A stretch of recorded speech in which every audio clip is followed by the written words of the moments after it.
Welcome to this week's Movie Math, where we have some good news and some bad news. Now I know you're all eager to discuss Mad Max Fury Road's second round at the box office, and that's the good news! Yay!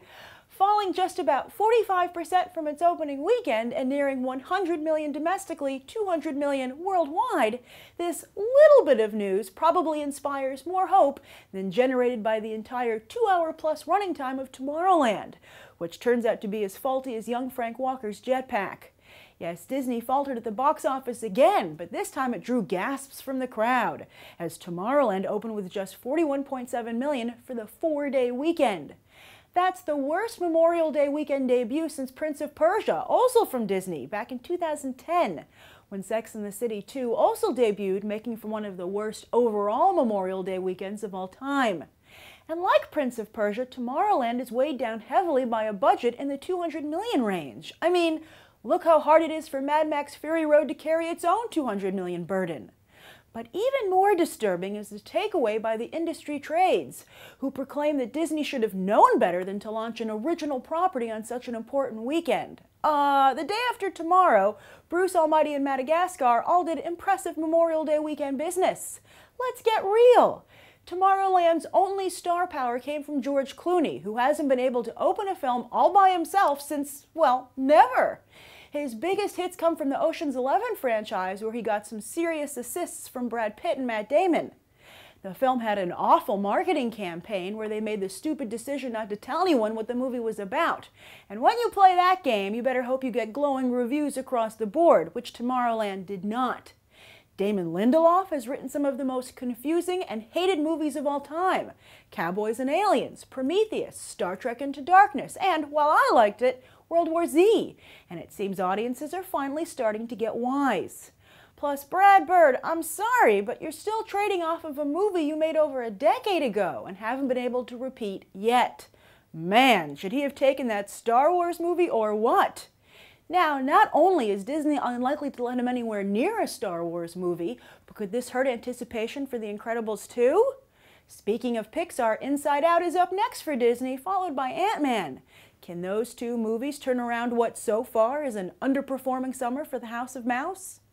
Elsewhere in the box office, Pitch Perfect 2 also held up quite nicely in its second weekend, falling just 55%.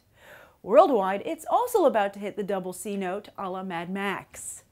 And Avengers Age of Ultron was able to fend off newcomer Poltergeist and nab the 4th spot for the weekend, passing 400 million domestically.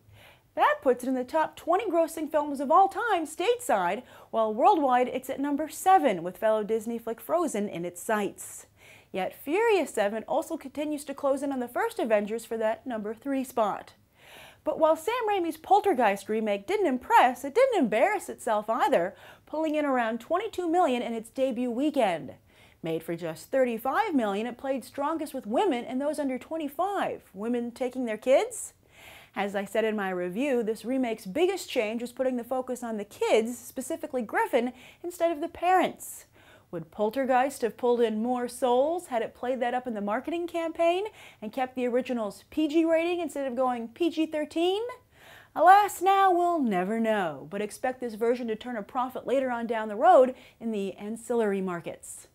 Finally, Hot Pursuit is 3 weeks into its run, yet has only grossed 30 million total, which makes Reese Witherspoon's new deal to play a live-action Tinkerbell for Disney a real head-scratcher indeed. Plus, Far From the Madding Crowd added another 500 or so theaters and rose to 7th place. Last week it was at number 10. At the same time, though, another hot indie fell out of the top 10, Ex Machina, hinting that such films can only hold the mainstream audience's attention one at a time. And while Carey Mulligan might not be fielding big-deal offers like Alicia Vikander, who is being courted by both Assassin's Creed and the Bourne franchise, Mulligan might just get an Oscar nomination later this year. Not a bad second-place prize.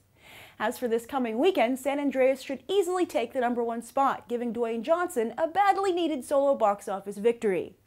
Then Cameron Crowe's much-delayed Aloha will have to battle it out with Tomorrowland, Pitch Perfect 2, Mad Max Fury Road, and maybe even Age of Ultron for the rest of the top 5.